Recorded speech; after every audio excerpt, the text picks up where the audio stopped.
So hi everyone, and welcome to our quarterly CCLT membership call. My name is Jeanette, and I am currently serving as board chair for CCLT. I also serve as president and CEO for Big Sur Land Trust. And of course, CCLT is an almost all volunteer organization working on behalf of California land trusts. The success of our collective efforts at the state level really require statewide land trust participation. So we're just grateful to all the members who are on the call. We've got some important updates today on various activities that CCLT has been engaging in, including 30 by 30, various legislative priorities that we're excited to share with you about, including an update also that'll come about the plastics initiative that TNC will be speaking briefly about. To be sharing some work that's happening on and an update on the Conservation Law Forum. So as always, we hope to have time at the end of our meeting to really open it up and have questions that come from the membership, as well as just important things that we as a statewide organization need to be paying attention to be able to advocate for land trusts across the state.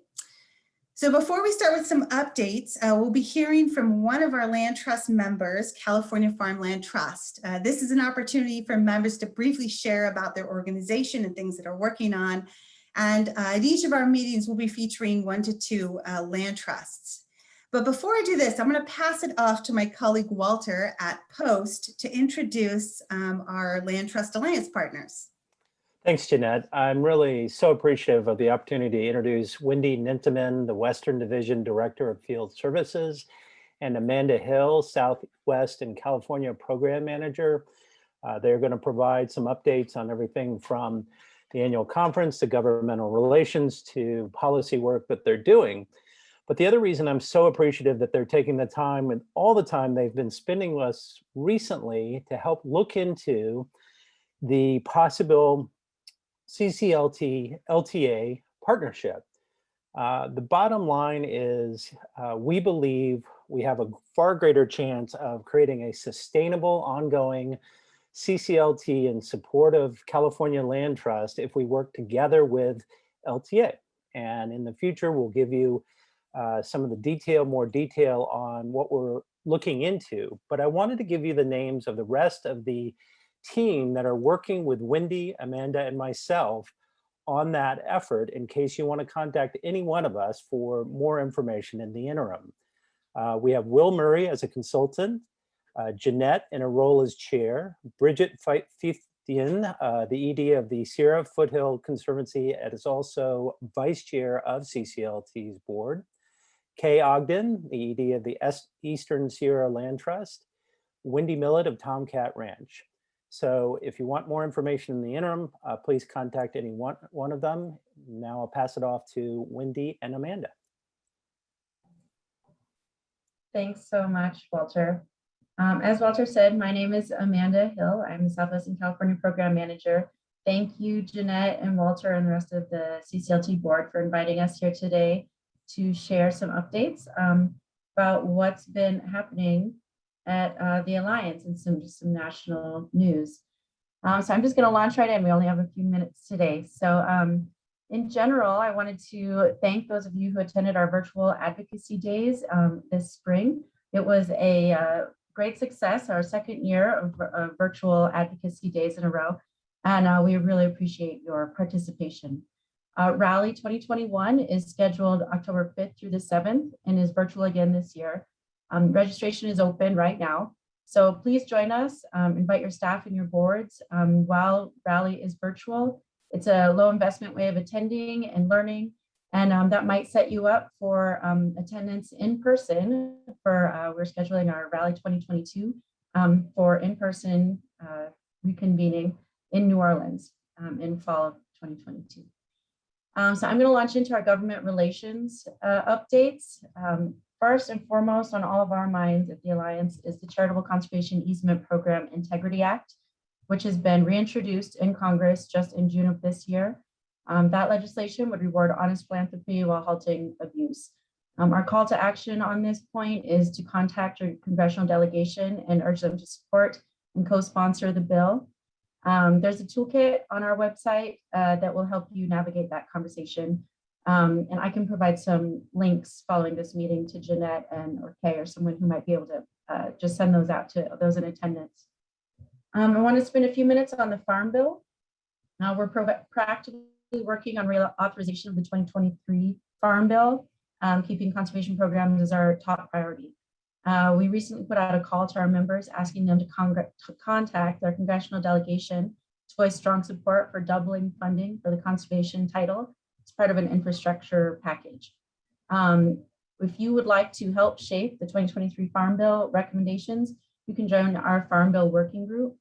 You can do that by emailing me and I can get you in touch with them, or email the government relations team directly at policy@lta.org.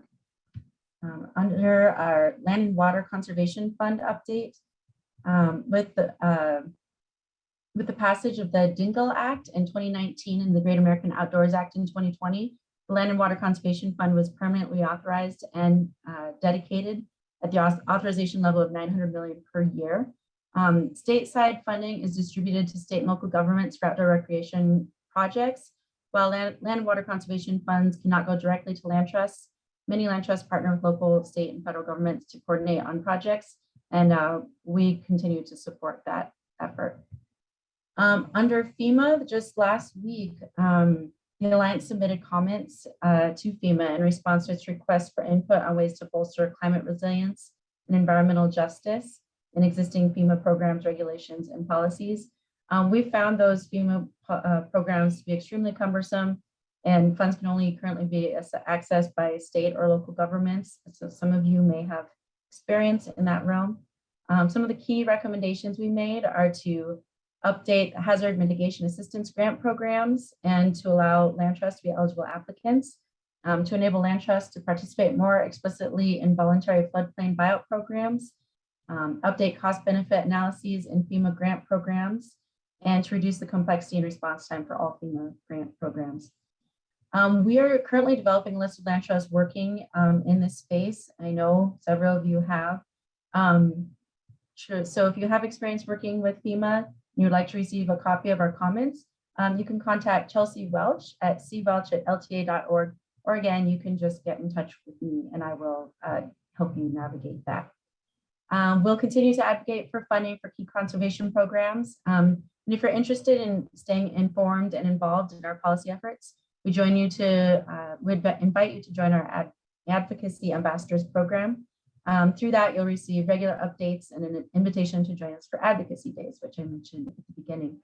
Generally, that's an in-person fly-in in Washington, D.C. That's a lot of fun and really, I think, makes a big difference in how our representatives are listening to us. Wanted to mention our carbon offset program. Because land conservation can play such a significant role in mitigating the impacts of climate, we have launched a 5-year pilot program providing access to carbon markets for land trusts that otherwise not be able to participate in the carbon exchange. By pooling land trust holdings of multiple land trusts, this pilot program with the Climate Trust and Finite Carbon affords new options for organizations with portfolios of lands that were too small to qualify for a carbon project on their own. To learn more about those programs, we have a microsite, which is climatechange.lta.org.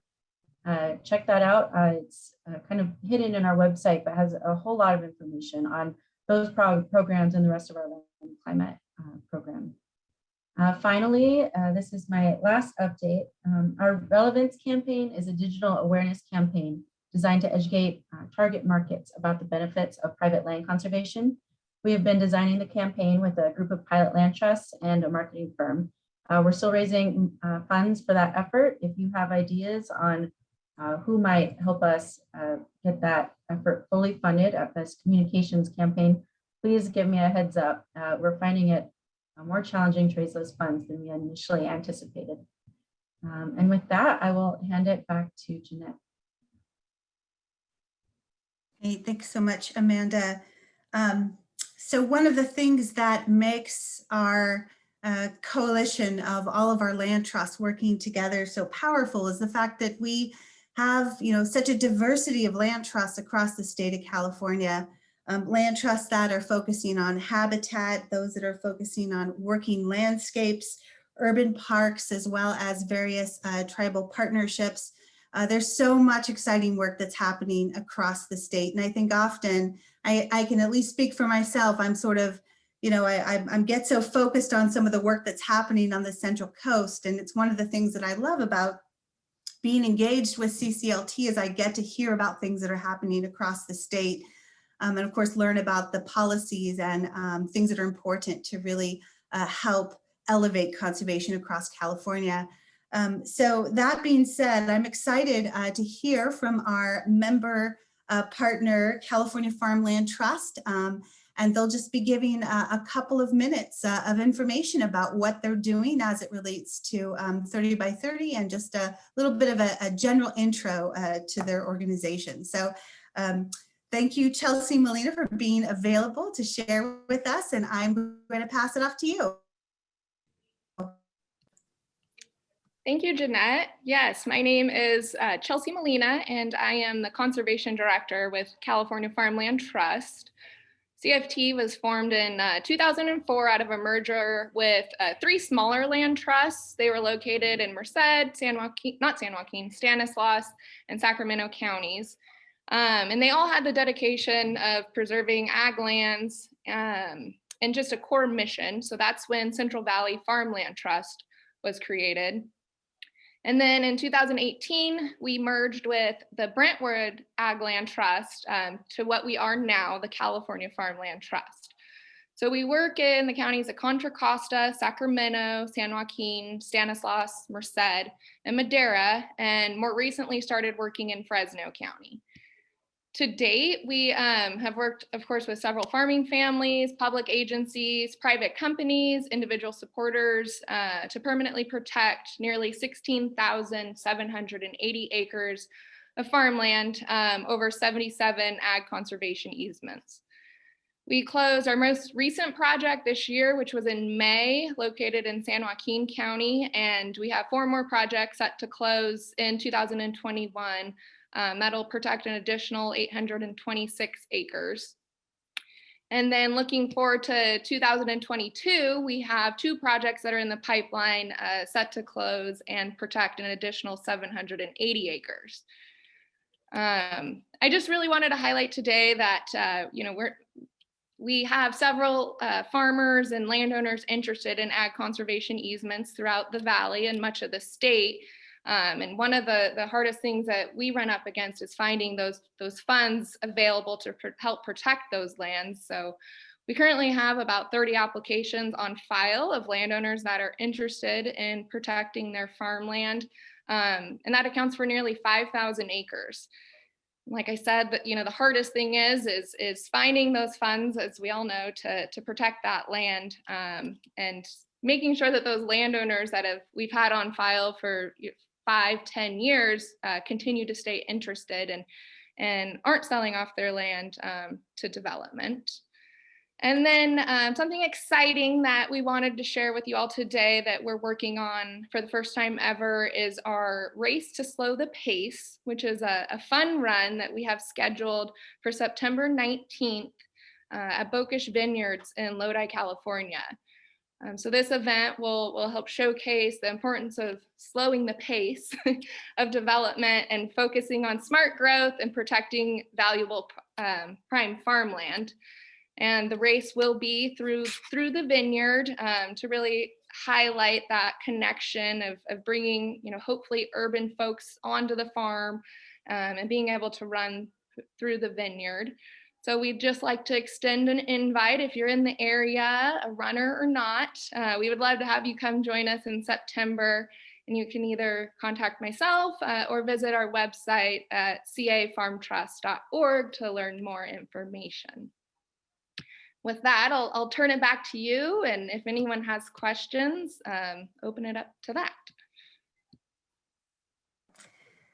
Great, thank you, Chelsea. As I mentioned, for each meeting, we hope to highlight at least one of our members to hear I think it's always good for all of us to hear all the important work that's happening around the state and supporting our fellow land trust members. So thank you for that.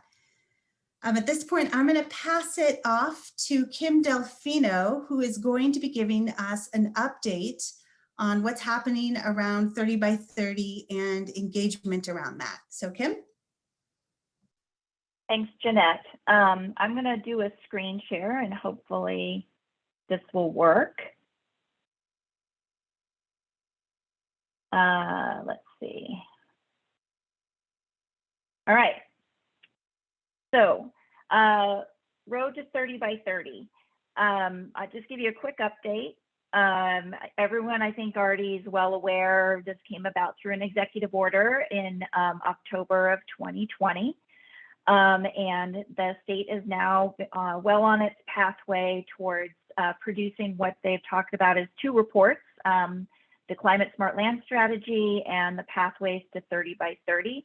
But the 30 by 30 goal is part of an international and national effort to protect 30% of the state's lands and waters by 2030. And I would just always like to remind people that this is an interim step.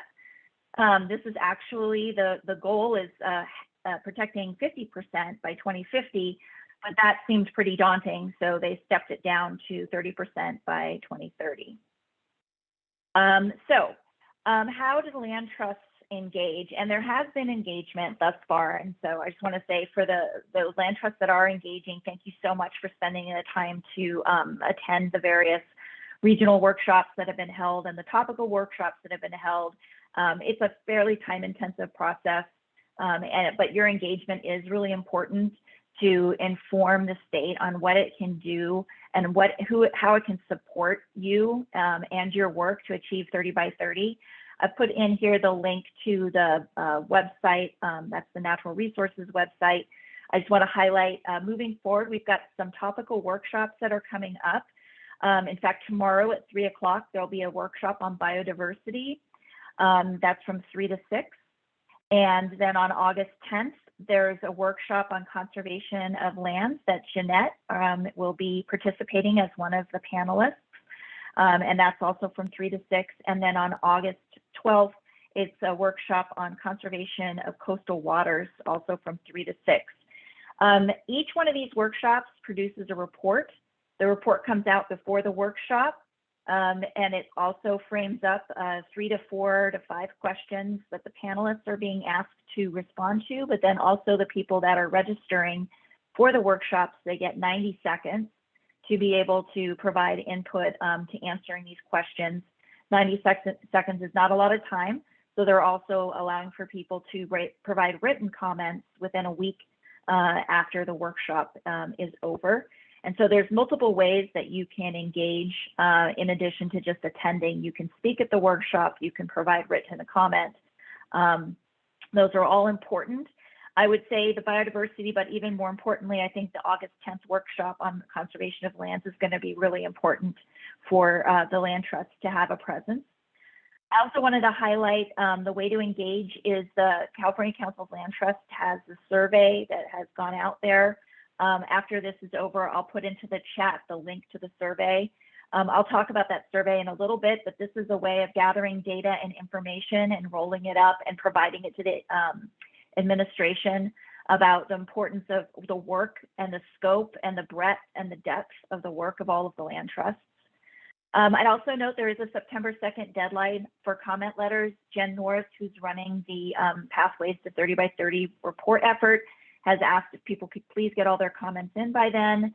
That way she will be able to have sufficient time to roll it into a draft that will be due out in the fall, with the final deadline of the report due in February of 2022, sorry.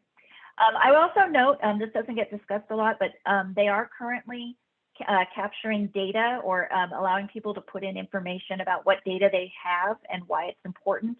As Esri works with the state to develop a mapping tool. And in there, I put in and I'll also put it into the chat, the link for you to be able to access that survey if you have data that you think is important to include in a statewide GIS mapping tool. And then finally, there will be draft reports out. the Climate Smart Land Strategy report was supposed to be out this month. It's going to be out in August, according to the Resources Agency, with a final due in October.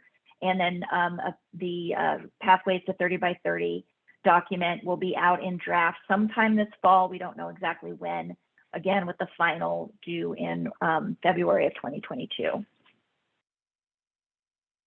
So I want to give you just a little bit of information about the survey that the CCLT has been conducting. And I just want to say thank you very much to the 32 land trusts and other who have responded thus far.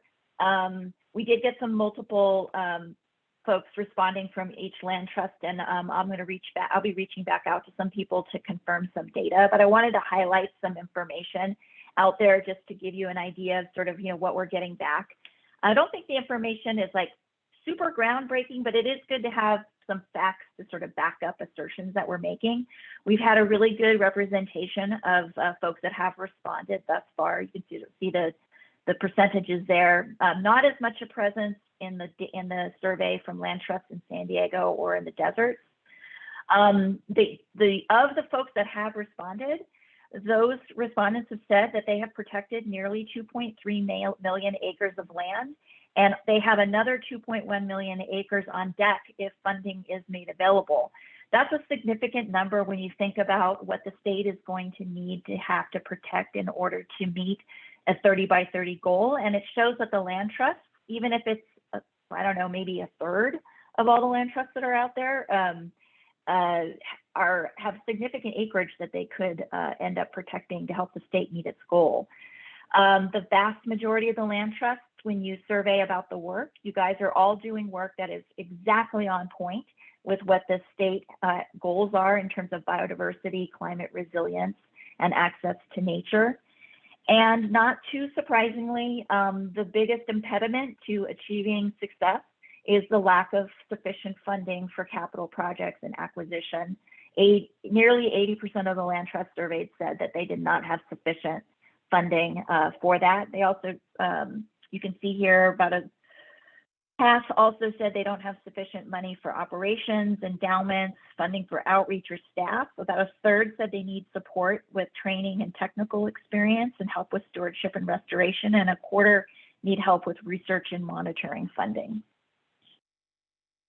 I'm just going to quickly run through some slides. This will be in a final report that you guys will all have information to, but disregard the 42 responses because it's actually, like I said, 32. We had duplications. But in here, you can see that habitat types of the greatest focus are riparian areas, 85%, almost 86% of work in that area, oak woodlands, open space, and parks. So almost 74% of the land trusts are trying to acquire for open space and parks, which is again consistent with what the state is looking for, particularly for equity and open access to nature. Apologies for my dog in the background. The mailman must be here. I will move on. So we also, when you asked about what your top 3 conservation priorities are, top 3 were general habitat protection, wildlife quarters, and connectivity. Wildlife corners and connectivity, again, super critical, an issue the state has identified as a very important. So it's great to see that half the land trusts are focusing on that. Close behind, you see restoration, agriculture, and climate resilience. And then you've got water resources and recreation, park, and trails. So you can, again, see that the land trusts are doing work that is extremely relevant to the 30 by 30 executive order. When you look at restoration, you'll see that the top restoration activities are fire resiliency and river, stream, and floodplain restoration. Again, lining up very closely where the current focus is right now in terms of restoration, but not far behind is invasive species removal, other habitat restoration, wetlands restoration, carbon sequestration. A third of the folks responded say they were working on carbon sequestration.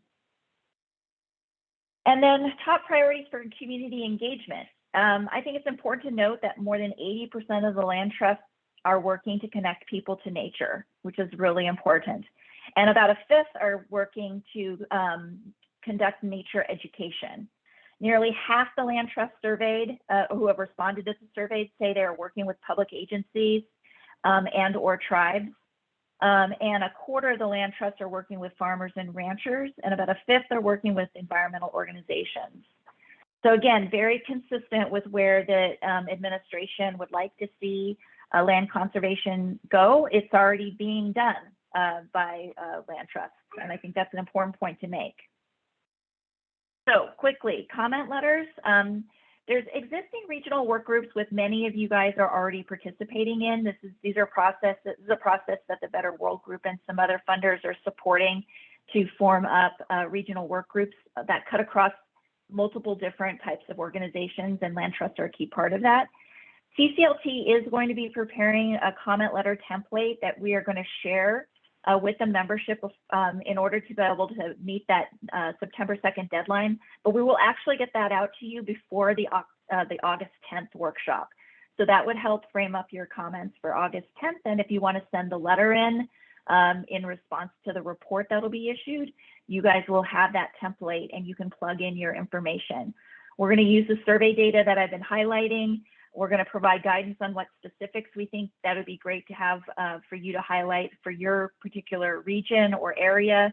And again, we're going to make it a focus of how the land trusts are a critical component of how the state is going to meet its 30 by 30 and climate smart land goals.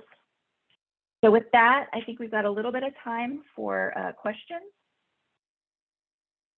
And I'm not running the chat, so let's see.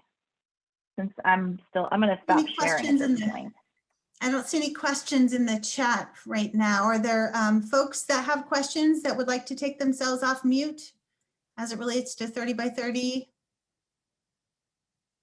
or work CCLT is doing around this? Oh, I don't see anything. This is Sophia with the Desert Tortoise Preserve Committee. I had a question. Great. As I'm learning about this, and I'm new to conservation, I've been with my organization for a year. I'm interested in, while this mandate looks fantastic, we too are always, trying to find funding to carry out these great things. Is there a specific amount of money that is going to be made available for organizations with land trusts to apply for? That is the more than $1 million question. And okay. Actually, I'll leave it to Mark and Tasha to answer that when they give their update on the funding. There is not money. The short answer is there's no money specifically earmarked for 30 by 30, but there's a lot of potential out there to have funding directed to achieve 30 by 30 goals. Okay, thank you. Sure. Great. Are there any other questions for Kim? Well, thank you, Kim. And I just want to say that, we're just really fortunate to have Kim working on behalf of California Council of Land Trusts and all of our land trusts in the state. She is an expert in this field and has been sort of in this from day one on things related to 30 by 30. So we're just really fortunate to have her as a resource. So thank you so much, Kim. I'm going to pass it off now. Thank you. Tasha and Mark from Pacific Policy Group, who will be providing us with some updates on some policy priorities. Great, thanks, Jeanette. Hello, everybody. Good afternoon. Thanks so much for having us. So, a lot going on in the legislature, and just wanted to set the stage just for a moment. One, they are on their summer recess. They started a little over a week ago, and will continue to be on recess up through August 16th. So we're in a little bit of a lull until they come back. And then session concludes on September 10th. So there will be about 4 weeks sprint to wrap everything up. Because of the pandemic, the Capitol is sort of open. It is open to the public. But as we've talked with all the folks we know in the Capitol, everyone's basically locking their doors. No one's really doing in-person meetings. And so really the access that we're used to, the interactions that we're used to in the Capitol hallways continues to be quite a bit different than quote unquote normal times. The last quick item I'll mention, and it's relevant to all the work we've done on bills individually is that due to the pandemic and the inability of committee hearings to occur in a lot of the rooms they normally do, each member of the legislature has been limited to 12 bills that they can advance, which is about 50% of what they normally do. So it has been a little bit more challenging to actually get legislators to author bills this year because of that limitation. And that weighs in on a couple of the successes we've had and also one of the misses we had this year. So I'll start with one of the wins. It's not a done deal yet. I don't count my wins until the governor signed the bill, but it's a bill that should keep moving, which is the Senate Governance and Finance Committee's omnibus bill, which includes an extension of the welfare exemption for property taxes. This was something that we had not come into the year looking at working on, but got in touch with the Assessors Association as well as the Board of Equalization. There was some interaction with the federal stimulus funds and how states can use tax credits and tax offsets and how that interacts with the federal funding. Created a little bit of a hiccup in the spring. Once that got cleared up, we were able to move forward, and fortunately, we're able to convince the Senate Governance and Finance Committee that this was something that should be pursued. I think we all owe a big thank you to the Board of Equalization, but really happy that this is included in a bill that, if you were to go look it up, SB 825, you'd be confused. It takes on a lot of different kind of policy cleanup or sunset extensions, and that's what's happening here. Is we're extending the sunset on the welfare exemption. The sunset actually doesn't occur until 2023, but the way the statute's set up, it becomes basically inoperative starting in 2022. So we would have had a really strange 2022 where you could go acquire new lands and you technically wouldn't be able to access that property tax exemption, and we would have to do some retroactive policy solutions. So happy to get that one fixed. And looking forward to when the governor signs that, hopefully in the next month or two. Another bill we had not intended or had not foreseen coming into the year, but we spent a lot of time, myself, a couple of attorneys at Shoot Mahali, Harry and Kim and Bridget of the policy team, we all worked on was a bill by Assemblymember Bloom, which looked to really address some prohibitions, some obstacles to affordable housing, and that a lot of property owners have restrictive covenants on their lands. And so the bill sought to allow an affordable housing developer who is pursuing a 100% affordable housing project to supersede any legal restrictions on that property, which would include conservation easements. We got active very quickly, reached out. Fortunately, the author, Mr. Bloom, is a solid environmental conservation supporter.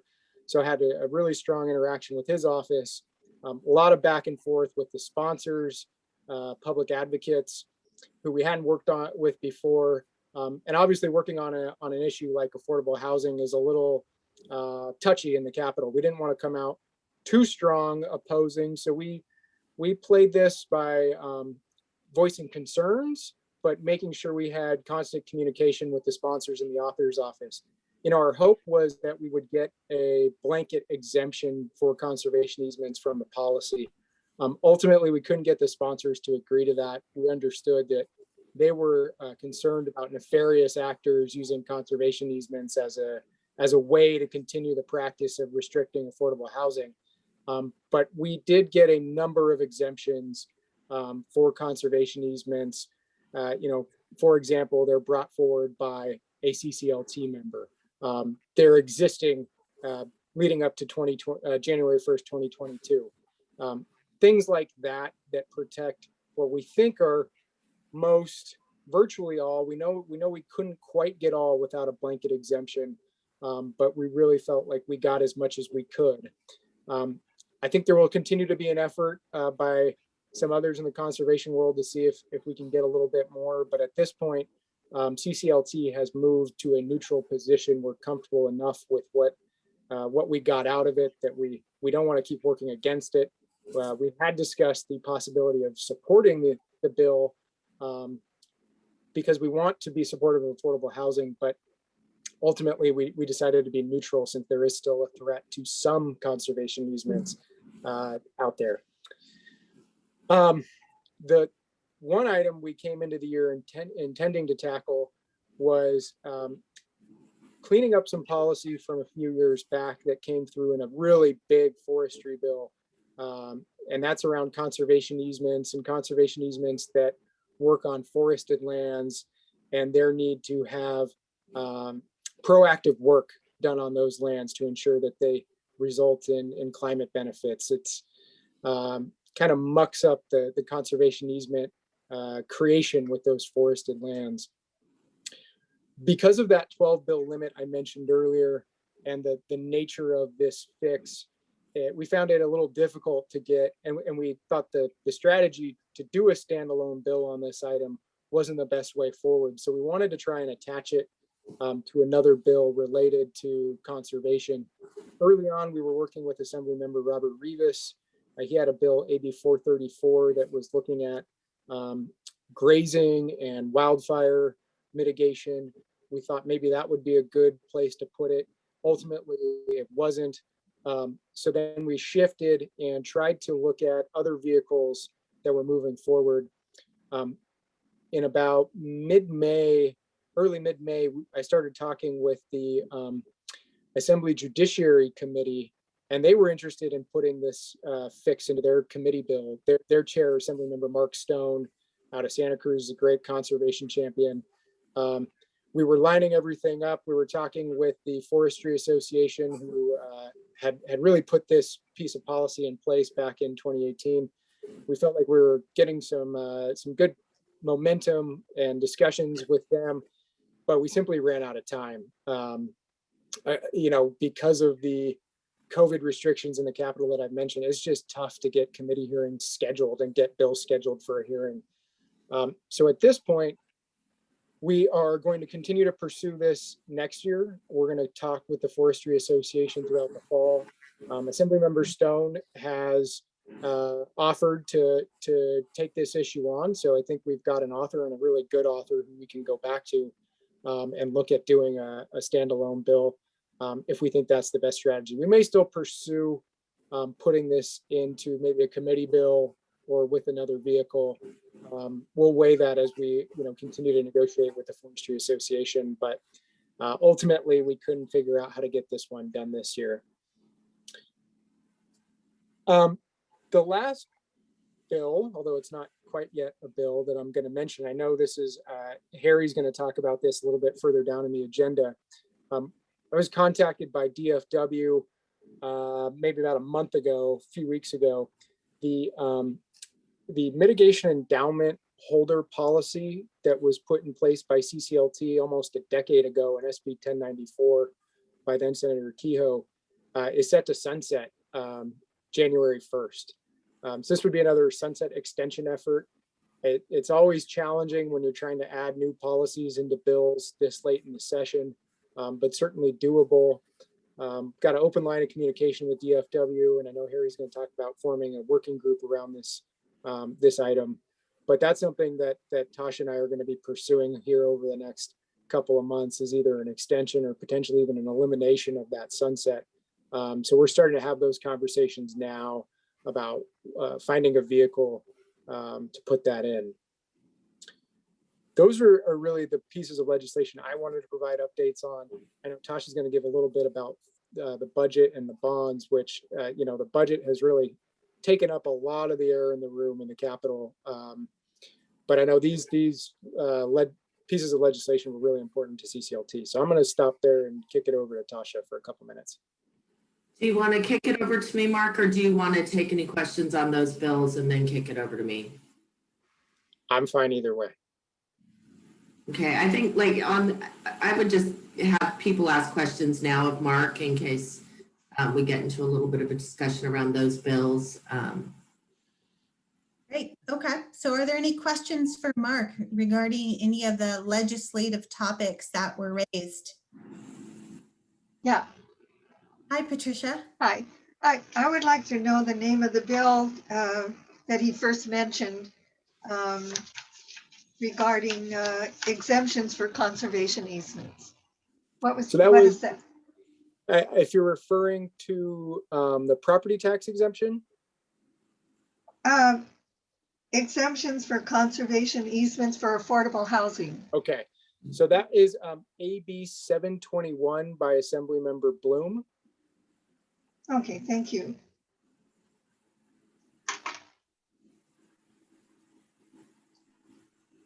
Any other questions on any legislative issues? I noticed there was some comments in the chat regarding welfare exemption and the fact that counties are interpreting this differently. And it sounds like Harry's going to be following up with the policy committee to bring that as a topic for discussion. And that may be that the sunset extension is not yet enacted because the bill is still moving through the legislature. So from the county's perspective, the sunset has not yet been extended. Okay. Okay. I can just launch into, I'm going to provide a little bit of an overview on where we are with the status of legislative bonds and also the state budget.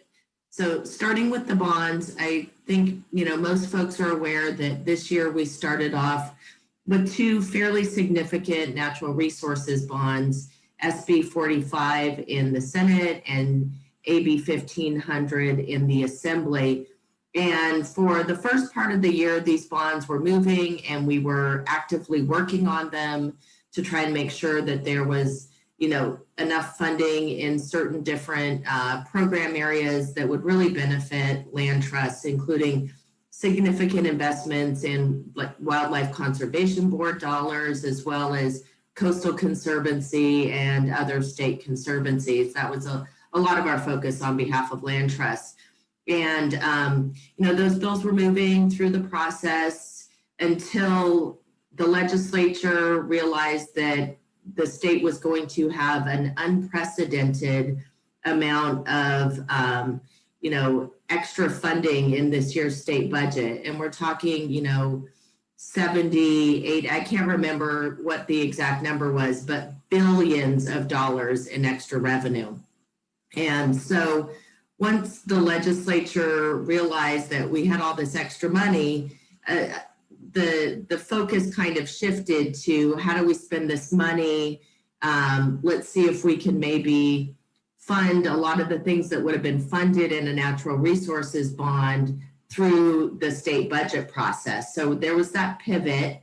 SB 45 and AB 1500 were parked, meaning they're not dead. They are just waiting to see, what happens with the budget and whether or not the legislature decides to pursue them next year or not. So those are on hold for right now. And so we have really been focused on working through the state budget process to make sure that there's ample funding in the programs for conservancies, for Wildlife Conservation Board, for the other things that land trusts really care about and funding that's really needed.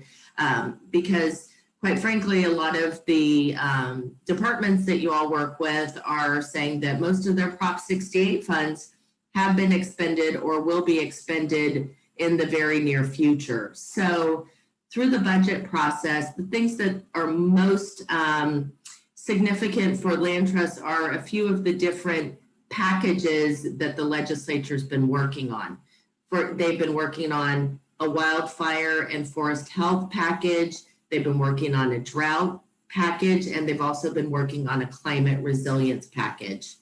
To date, some of the details have been worked out in the wildfire space and in the drought space. And the one thing that we are waiting for more detail on and still working on is the climate resilience package. The legislature and the governor have come to an agreement that they would like to put together a $3.7 billion climate resilience package that would be spent be appropriated, over the next 3 years. In this year, before the end of the legislative session, the legislature and the governor are proposing to put out $440 billion. Now, we, at this point in time, do not know what programs that will go to, which agencies, departments. We still do not have the details around what that $440 million, where that's going to go. So that is something that Mark and I are still going to be working on with the legislature through the end of the legislative session. Hopefully, once the legislature comes back in August, we'll get some more detail and be able to share that with everybody. But one of the things that I'm concerned about is the rest of that package that's being negotiated. The $3.3 billion that's still going to be hanging out there. The legislature has said that they would like to use this first chunk of money to get folks to get their projects, to shovel ready, and that the rest of the money, the rest of the package, as it rolls out next year and the year following, would be for implementation. At least that's the planning and the discussions that are happening at this point in time. So the one thing, that we're concerned about is, what if something happens to the economy? What if that funding isn't there in the out years? That is something that I think some Senate and some Assembly members are thinking about in terms of whether or not they resurrect the climate resilience bonds that have been parked. So in the next, 2 months, we will know a lot more. Sorry, we don't know all the details now, but we will know a lot more about how the rest of the state funding for natural resources, which is the money that you guys are going to care about, how that's going to roll out in this year's budget. And then we will need to continue to work in the coming years to make sure that we get the funding that the legislature and the governor have agreed upon, that we get that money actually appropriated, because it's fine in, that they say that money's there, that they've come to an agreement, but until it's in the state budget and it's signed by the governor, nothing is in stone. So this is kind of what we're going to be focused on these last couple months of this legislative cycle and going into the year to come.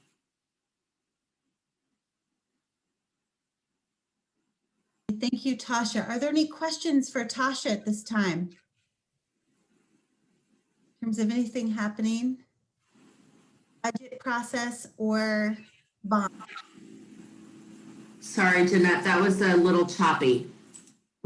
Oh, I said, I'm sorry, as it relates to any of the bonds or the budgeting process, are there any questions for Tasha at this time? Not seeing any hands raised. All right, so a lot of information. Thank you so much. It's the one thing we're so grateful for. So even though we are pretty much right now operating as a complete volunteer association, we've got wonderful consultants that are helping us track things, helping our committees get some work done, because it's a lot of work and it's a lot to be paying attention to right now.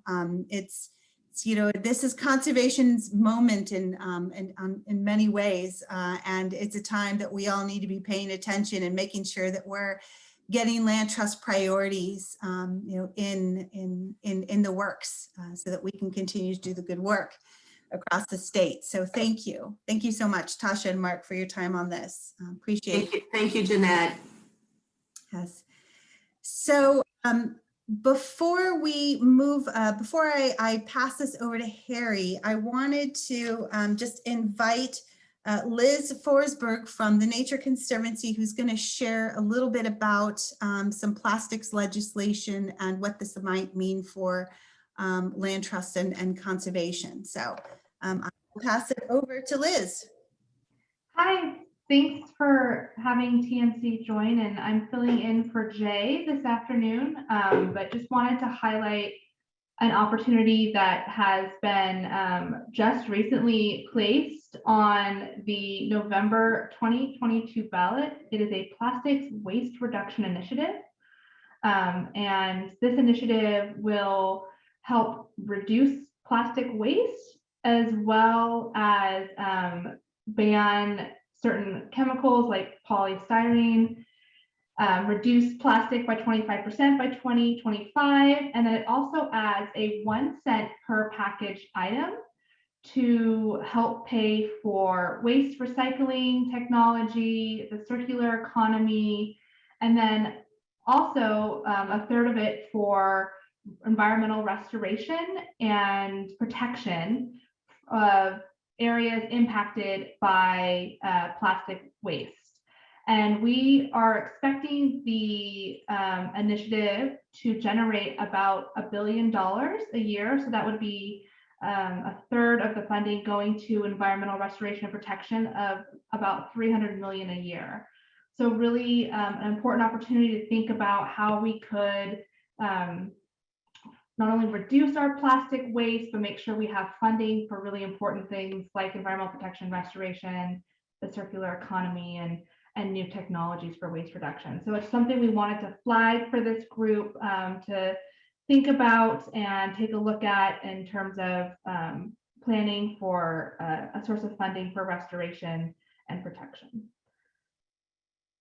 I'm happy to answer any questions on that quick sort of introduction.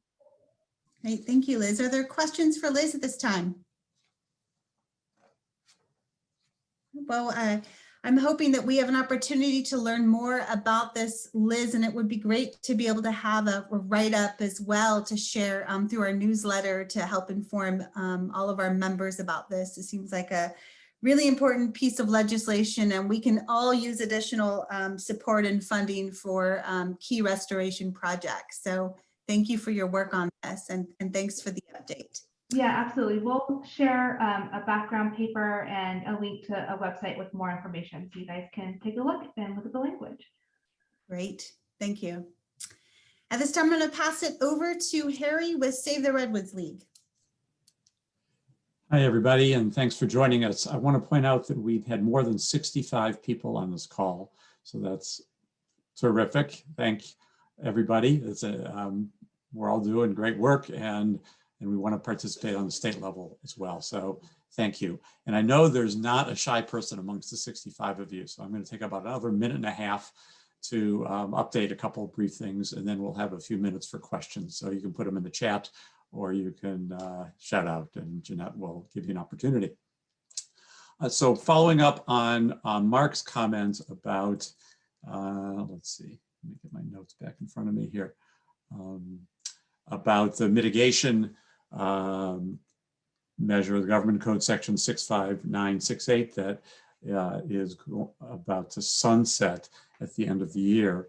And so in addition to working to extend that sunset, we've established a working group that is going to, over next year, over 2022, begin to look at other changes to that legislation that is necessary. The high priority is to get it extended, but we have a working group of which includes Tasha and Bridget, Darla, Al Johns, Dave Monroe, and Michael Delbar, as well as Mark with Tasha.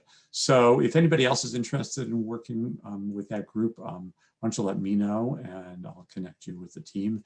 And the first step will be to identify some of the additional changes that we'd like to work on next year. And lastly, I want to give a heads up and a shout out for the upcoming Conservation Forum. The next forum is August 25th. There'll be two sessions, 10 to noon, and I forget whether it's 1 to 3 or 2 to 4, but you'll be receiving an email with an update and sign in information within the next week.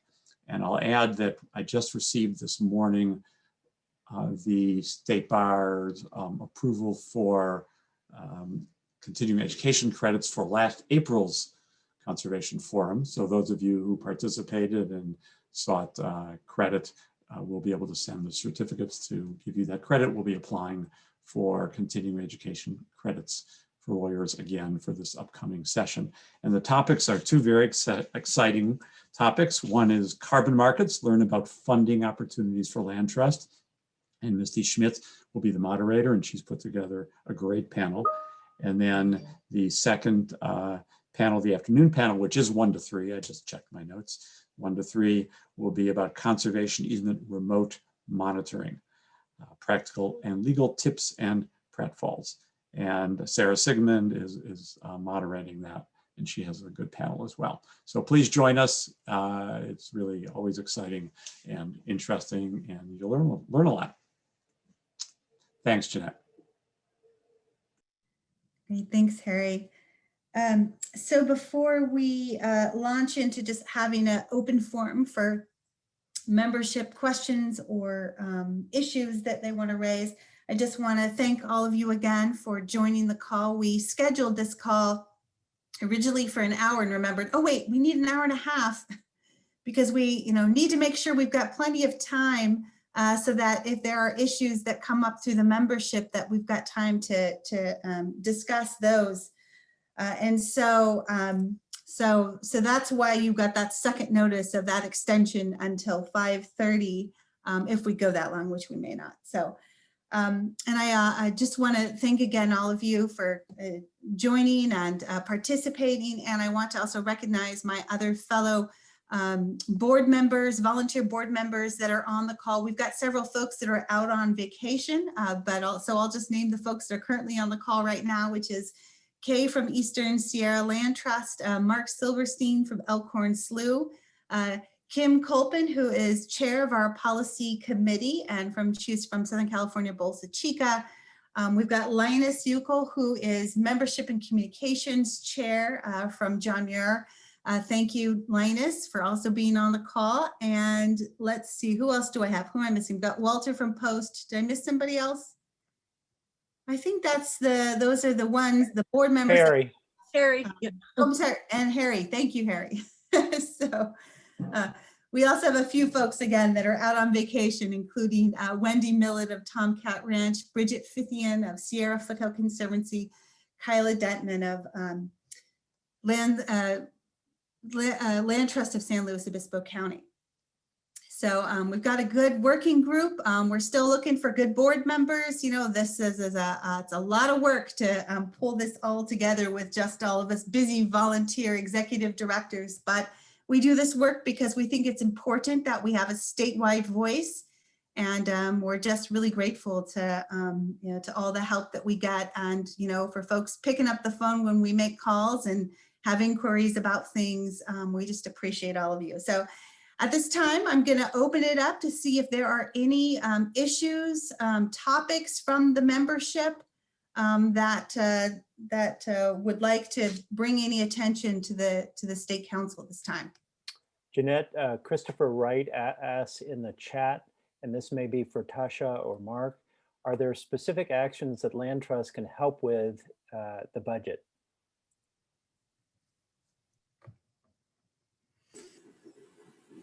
I think for the most part right now, there's not a ton to be done around budget. We're going to be in there talking with staff and members of the legislature. If we identify certain key legislators that might need some outreach, we will let the policy committee know, and then they can put out a feeler to, I think right now, if it's not like a blanket touch, everybody, it's like if there are key legislators that have a land trust in their district that we need some outreach to, that's where we're going to need to, do some targeted outreach. But I think at this point, CCLT is weighing in on behalf of the land trust community. And if we, find specific members that might need some targeted outreach, we'll be in touch and do some outreach through CCLT to the land trust. Thanks, Tasha. Right. Any other topics, issues to be raised at this time?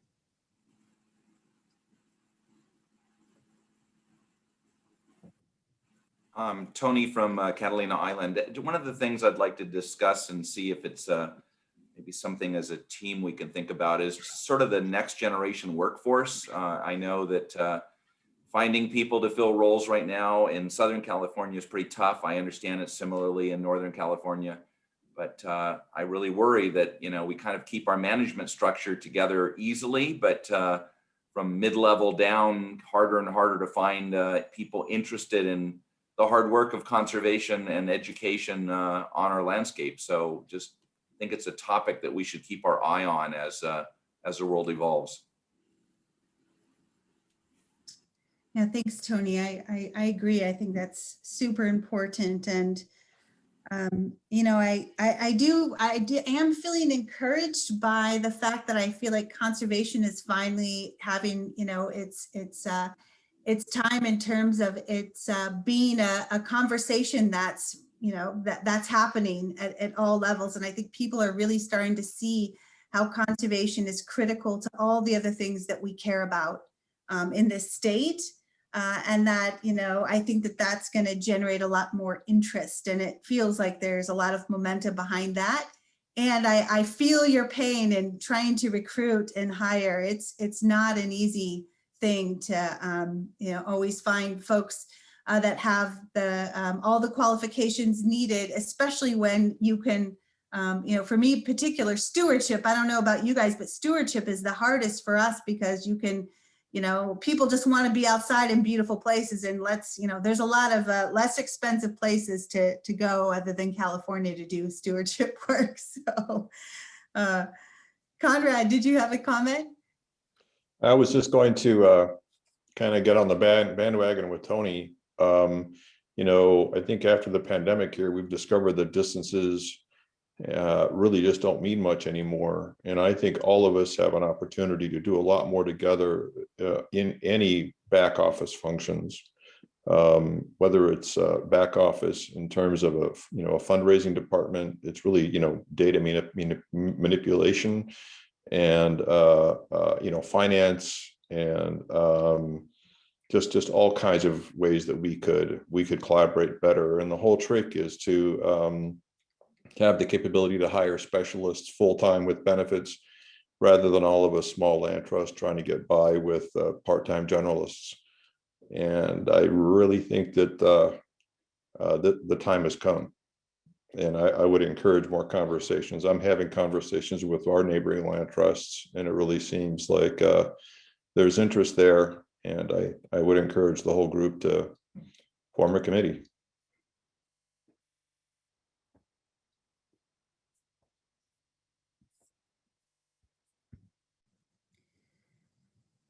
Any other topics? Also would love to get any feedback on our quarterly meetings. I mean, I know you guys are not, you know, a quiet bunch. So when you're quiet, it makes me a little bit nervous. So please speak up, take yourself off mute, comment, whatever. So, you know, we don't have these that many opportunities to all come together to just share things. So, so feel free to jump in.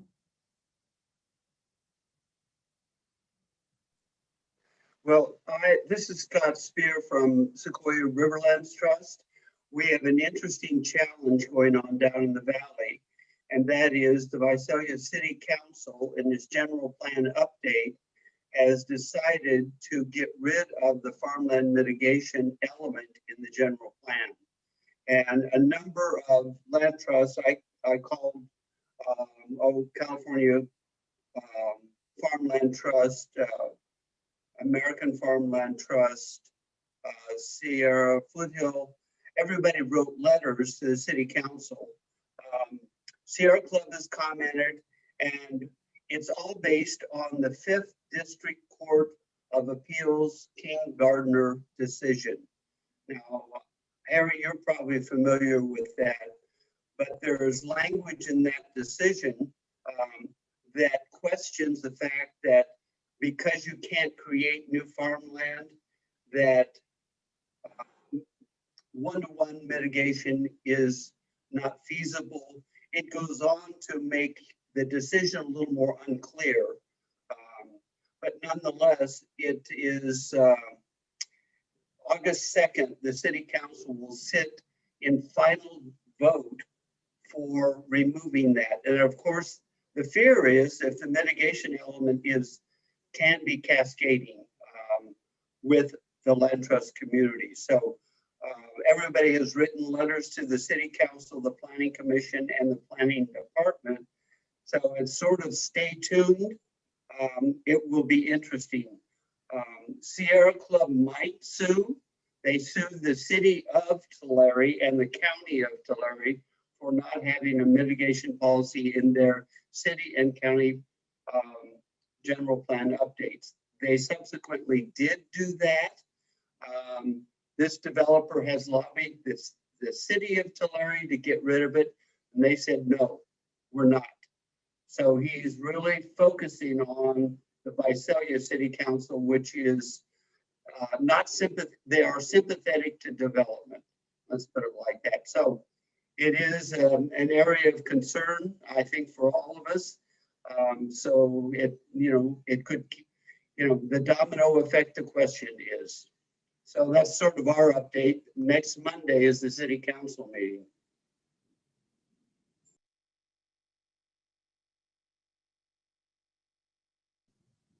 Thanks for sharing that, Scott. Anything else folks want to raise? This is Misty. I think Scott's issue kind of raises a larger spectrum of how each of the individual counties treats our work, and we see it in lots of different ways. I don't know, I think I may have mentioned this at a prior call, but the Williamson Act is a huge issue in some of the northern counties right now, and trying to place a conservation easement on a Williamson Act contract land can trigger termination of that contract. So as maybe with the policy committee that's looking at the property tax exemption, we could also look into how to deal with the Williamson Act contract issues, since it falls within the whole tax exemption or property tax bucket. I'm not sure if that's something that might be able to be placed on the agenda. But aside from that, thank you so much for gathering this group. It's really great to hear what everyone else is working on and to know that CCLT is bringing some energy into policy work at the state level.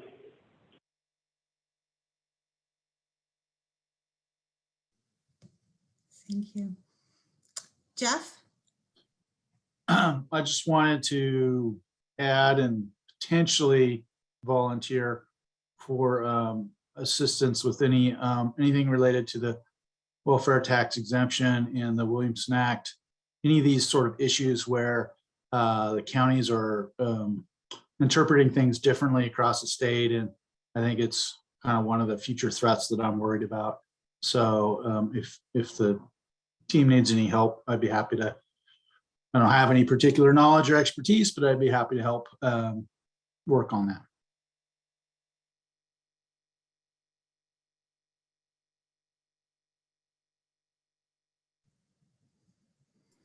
Jeanette, this is Kay.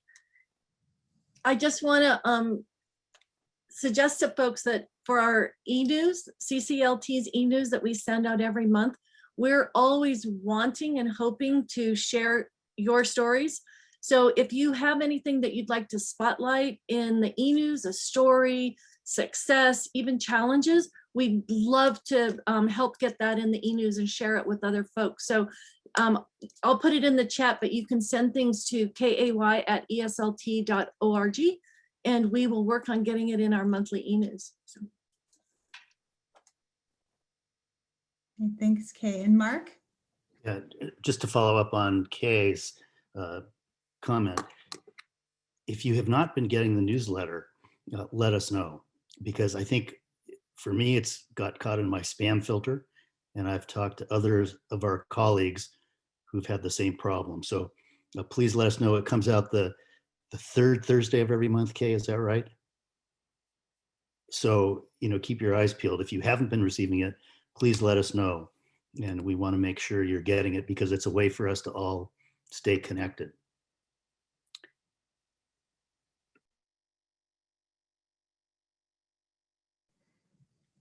All right, thank you. And Linus? Hi, I'm probably way out of my my safety zone in saying this, but with respect to Jeff's raising his hand to volunteer to help, and there being an initial statement about board service and so forth, I'd really encourage people to overcome their fear of rejection. That we have a criteria set that may or may not accommodate everybody, but not that acceptance would necessarily burnish your resume in any particular way, but I think expansion of the board has repeatedly been on the table for the current board of directors, which is quite small. And if you have any interest, if you could see yourself devoting that time, again, it's a wide reach. The criteria is trying to build out a much broader statewide representation. But please do raise your hand and know that it's never personal, but we'd love to know of your interest, and don't wait for us, because we're in the same boat as you, busy as all get out and don't really know what's in anybody's heart. So please do raise your hand and let us know of any possible interest. Thanks. I'm going to be in trouble for saying all. I don't think so. All right. Well, it's 15 after. I'm sure everybody's got lots of stuff to do, so I don't want to unnecessarily keep you all. So unless there's anything else, I think we'll call this meeting to an end. And again, thank you so much for taking the time to join us. And any feedback that you have in terms of trying to make our quarterly meetings really helpful to all of you, we would love to hear that. We will, we're all doing what we can here and want to make sure that we're making the most of the time that we have together. So thank you again, and enjoy the rest of your week.